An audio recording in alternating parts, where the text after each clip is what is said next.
Our speaker today obviously has a little bit of talent, since we've already seen some of that. Meg Hoke. She is originally from Florida, but had grandparents that lived up in North Carolina, and so learned about North Carolina early. She now lives in Asheville, has been there for a number of years, works as a social worker, dealing with seriously ill, dying, and people in hospice.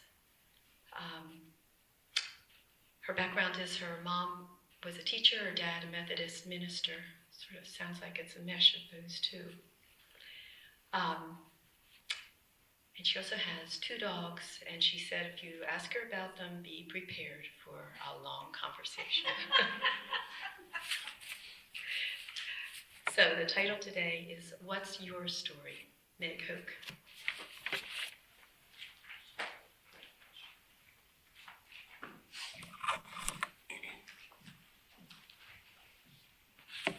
Good morning. It is really wonderful to be here.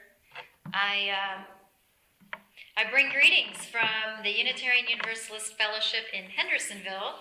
That's actually where I live. It's a little bit south of Asheville. And so it was really nice, and I appreciate Emily arranging for me to be able to come and be here, stay the night up here, so that I got to go on the Virginia Creeper Trail and enjoy the beauty up here. It's so beautiful up here. But it's pretty in Hendersonville too, and so if you ever make your way down there, come visit us at our fellowship, and we would love to have you. I should mention I am married, and I have a husband who is a very talented musician. He is a nurse with a hospice, not the one I work for. We just, different hospices, we compete. And anyway, I don't remember when we're coming, but we're coming, both of us together. Was it a January? January or February? No, it's winter. Yeah. Anyway, and so if you liked what I did with my ukulele, you have got to come when he plays, because he's about 1,000 times better than I am. So he taught me how to play ukulele. So that's where that all comes from. Once upon a time, I had to start that way, right? What's your story? It has to start that way. Once upon a time, when I was a little girl, I was about 5 years old, and my parents and myself and my brother, who is 2 years older than me, were hiking in the Appalachian Mountains. And on this day, we were walking up the trail, and we came across a huge tree that had fallen over, but had fallen over and landed on another tree and was propped up. And under that tree was a ravine. So the fallen tree made kind of a bridge. My brother saw that, he immediately jumped on and started across, and then he turned around and came back. Not to be outdone by my older brother, I got on that tree, and I went out until I got a little nervous, so then I got on my hands and knees, and I went a little further out until I got a little nervous, and I got on my belly, and I scooched myself out further. And then I got scared, and I couldn't turn around. So I was out on this tree where it was too small for my parents to get out on to help me out. And they were trying to advise me, just to scoot backwards, but I couldn't do it because I was too scared. So finally, my dad goes down in the ravine, and I guess it must not have been that deep, although to the 5-year-old it felt like it was, way down there. Anyway, he got under the tree, and he looked at me, and he said, "Meg, jump. I will catch you. I will not let you fall." Now, I'm sure we went back and forth a little bit because I know I was terrified. But finally, I scooched myself up, turned myself on that tree limb, and I fell forward into my father's arms. And he caught me, and he said, "I got you. You're safe. I will never let you fall." That is the story of me and my adventurous self, and my supportive, encouraging father who would not let me fall. That is how he has been my whole life. And if he couldn't stop me from falling, he never let me be alone in my pain. That story gets told over and over again, and every time I tell that story, I think of all the times in my life when my dad has been there for me, when he has encouraged me to take a chance, and when he has promised that if it went wrong, he would be right there. That's what stories do for us. They remind us of things that happened, and they remind us of how we felt, and they help us understand who we are and who we are in relation to other people. It helps us to know our families, and it helps us to remember who we can be.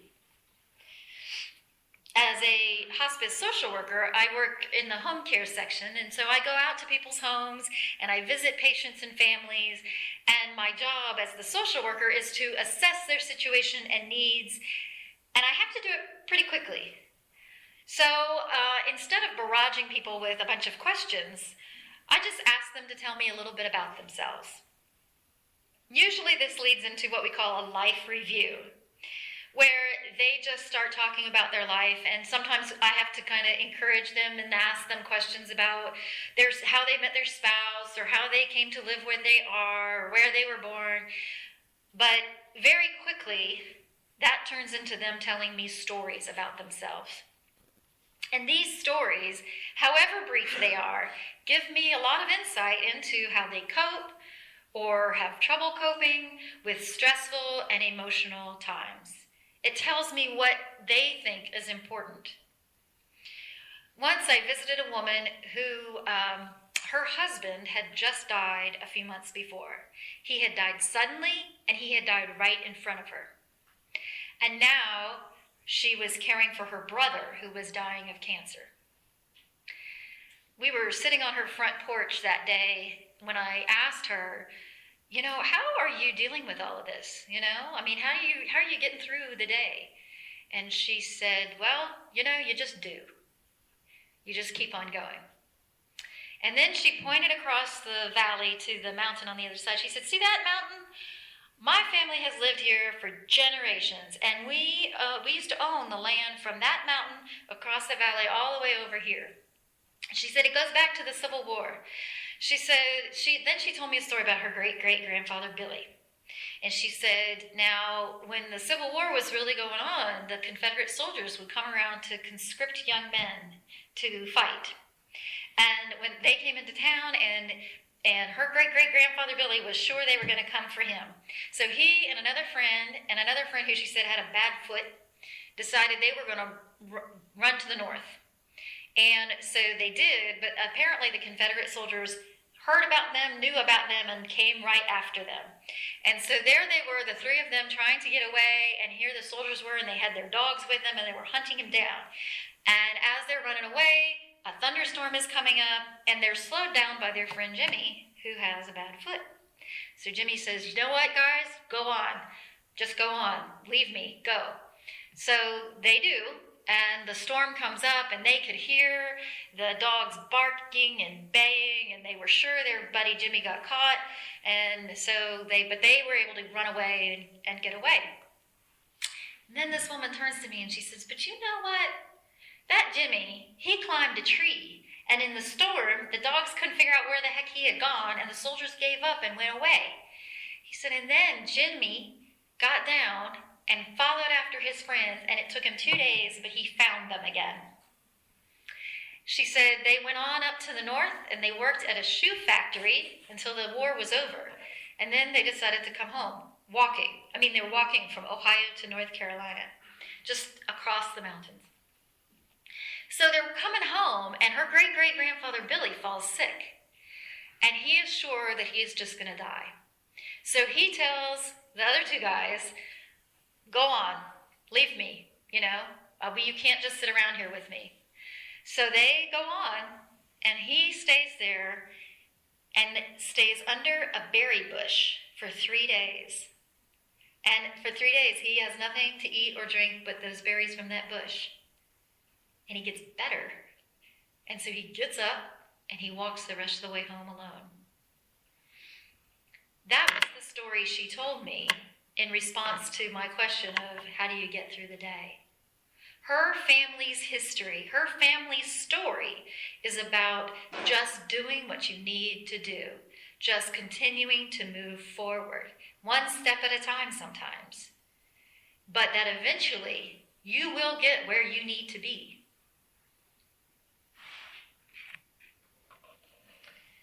When I was getting my master's degree in social work, I learned about narrative therapy. Anybody heard of narrative therapy?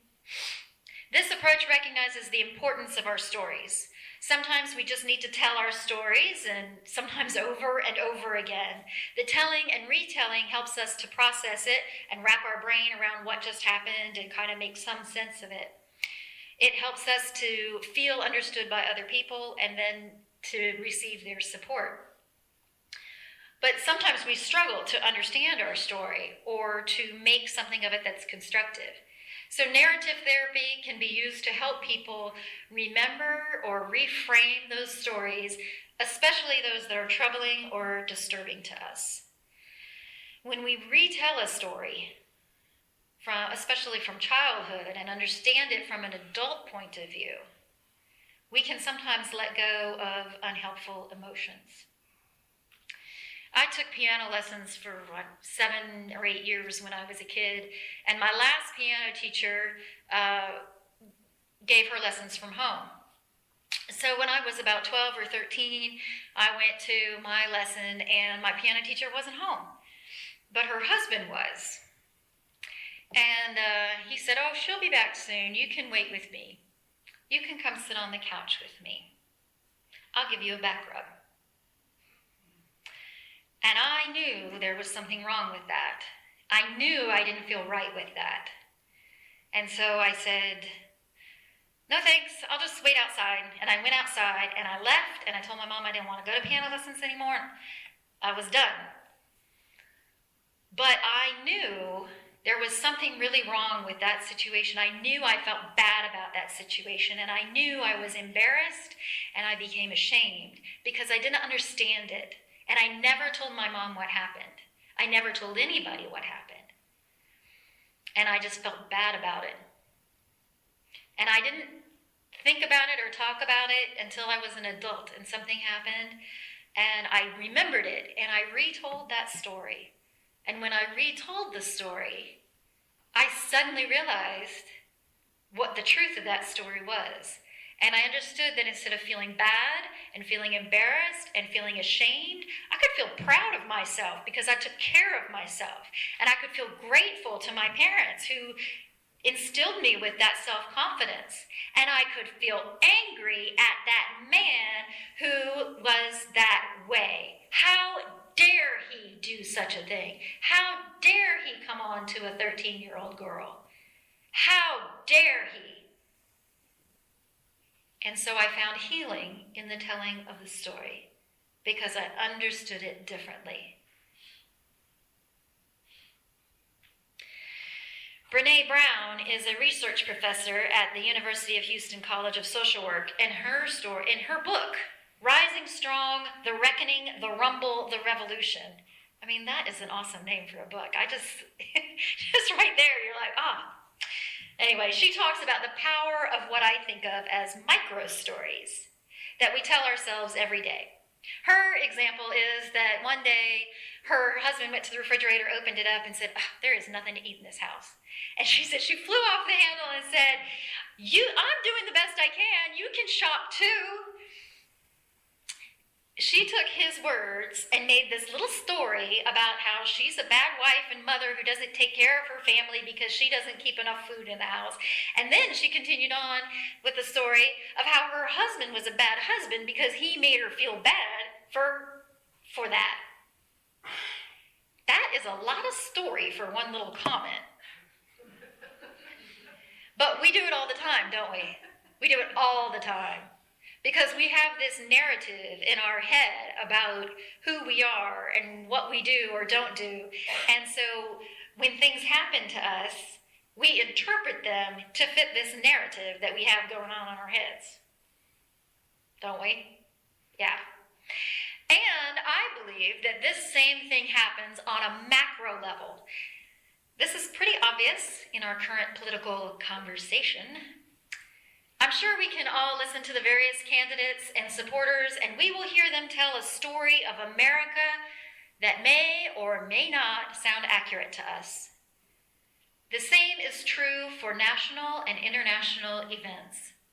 The Keystone Pipeline is a story of progress and profit to some, and a story of greed and destruction to others.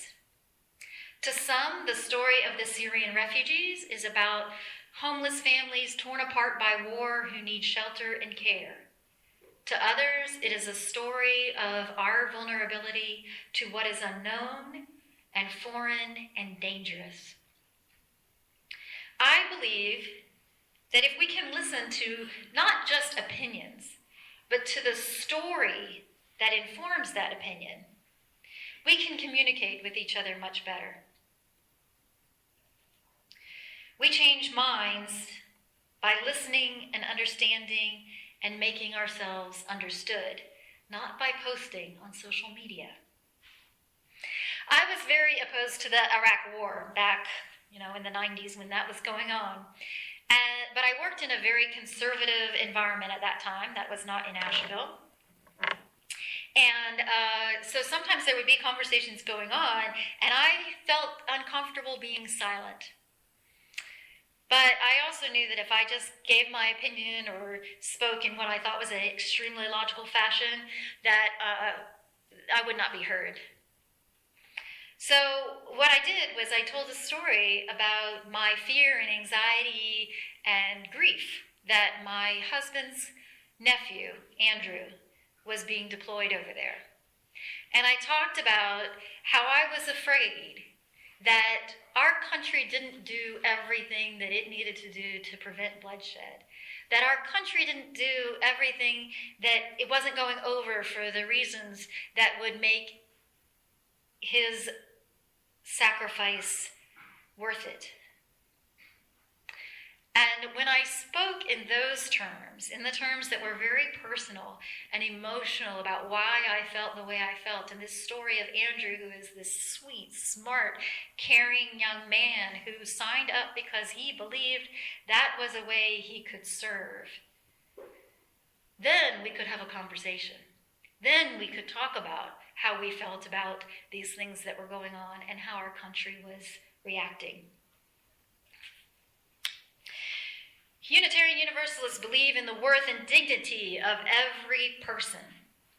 And that is not just an intellectual exercise. It means listening to their story. It means connecting with them. It means honoring their story. Because stories are what connect us. They are what strengthen that web of interdependence that we also talk about. That is what we need to be doing in order to make a difference and make an impact. So, what's your story? Do you have a story that defines some facet of yourself? Do you have a story that is painful, that maybe you need to rewrite or retell in a new way? We can change our stories. We can go from being victim to being survivor to being advocate, even to being warrior. We can look at the story of our life so far and say, you know what? Time for a plot twist. And we can make things different for ourselves. What are your stories about your own self, your family, and your world? I understand that you all are used to having a little talk back time, and it is 11:18, so I think we have a little bit of time. If anybody would like to share any brief stories or have any comments. We are entering a season full of stories.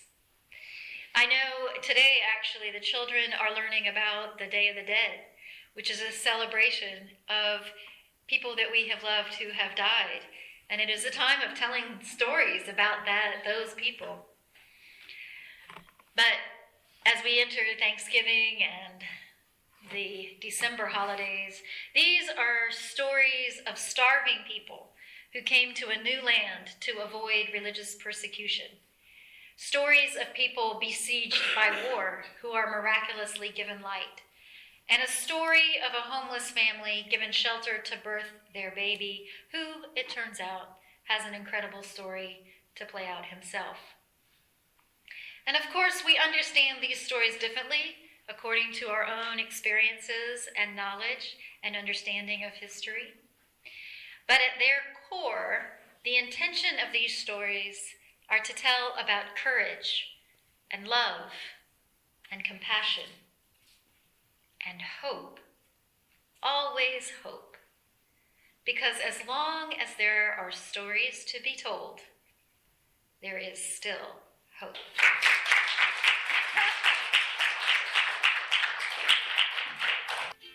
I haven't practiced it as much, is why I hesitate. So just bear with me. If I mess it up, it'll be okay.